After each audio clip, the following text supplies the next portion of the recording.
DoorDash now offers streamlined multi-state activation for Dashers wanting to work in multiple states.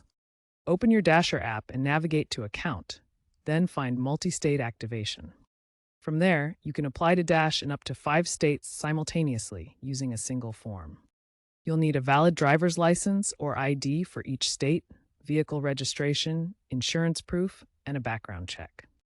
Remember, multi-state activation lets you earn in more areas without reapplying, but always notify DoorDash if you permanently relocate.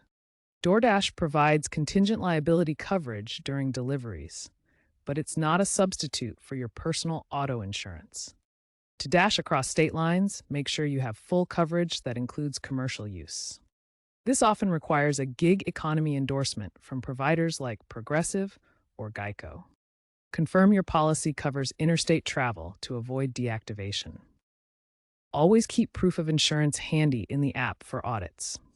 Ignoring insurance can lead to denied claims, like a Dasher in Florida who had a $5,000 claim denied in Georgia due to lack of interstate coverage. Stay safe and insured.